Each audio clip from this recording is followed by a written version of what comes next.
Assalamualaikum warahmatullahi wabarakatuh. Perkenalkan, nama saya Muhammad Akram Genirharja dari kelas 12A. Perkenalkan, nama saya Muhammad Rofian dari kelas 12A. Di sini kita akan menjelaskan atau mengedukasi tentang keamanan jaringan. Keamanan pada jaringan merujuk pada sistem kebijakan keamanan dan security tools yang dirancang untuk mencegah, memantau, dan merespon gangguan jaringan yang tidak seharusnya terjadi. Keamanan jaringan tersebut juga melindungi aset digital termasuk network traffic. Untuk lebih jelasnya, nanti saya dan Rofian akan mengedukasi atau memberi tahu apa saja jenis-jenis keamanan jaringan. Keamanan jaringan dibagi menjadi 3, secara fisik, secara teknis, dan secara administratif. Yang pertama, secara fisik. Keamanan pada jaringan secara fisik didesain untuk mencegah personel yang tidak bertanggung jawab untuk mendapat akses fisik ke jaringan tertentu. Misalnya seperti akses. Yang kedua, ada keamanan jaringan secara teknis. Kontrol keamanan teknik ini diperlukan agar data yang tersimpan di jaringan ataupun data yang transit melintas dapat terlindungi dengan baik. Yang ketiga, keamanan jaringan tipe administratif. Kontrol keamanan ini terdiri dari kebijakan yang mengatur user seperti tingkat akses user, langkah autentikasi yang dibutuhkan, hingga bagaimana staf IT saat menerapkan perubahan infrastruktur jaringan. Untuk tipe keamanan jaringan ada 10. Yang pertama, akses control. Akses control adalah user dan perangkat yang tidak berwenang untuk mencoba mengakses jaringan yang Anda miliki. Jika pengguna tidak berwenang, gagal masuk ke jaringan, kerusakan yang ditimbulkan dapat dikurangi.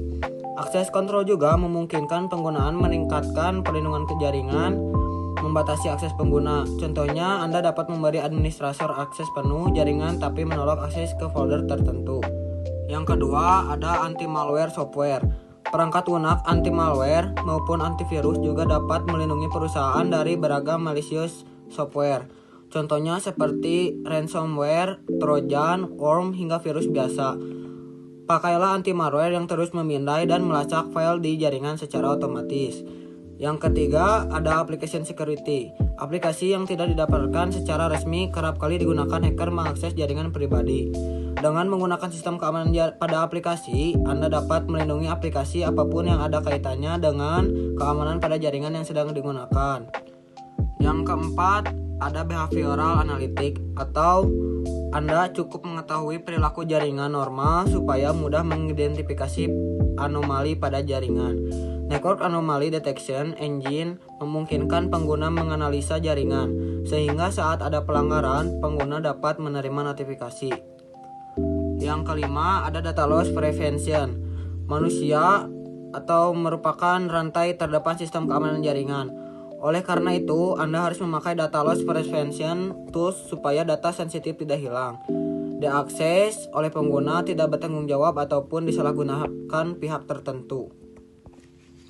Dan yang keenam, email security. Email security menjadi hal yang penting karena pengguna kerap kali menjadi target serangan email phishing. Dengan memanfaatkan tipe keamanan tersebut, Anda terbantu untuk mengidentifikasi email berbahaya dan memblokir serangan. Yang ketujuh, firewall.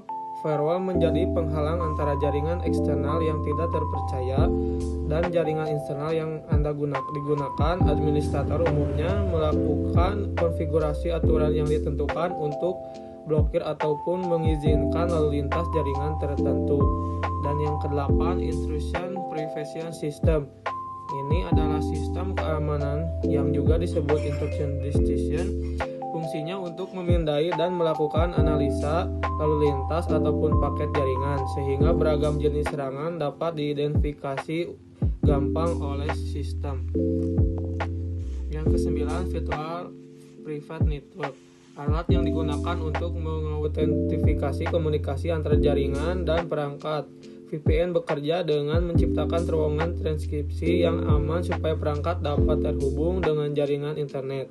Dengan menggunakan VPN, Anda terlindung dari pengintai. Yang ke-10, web security.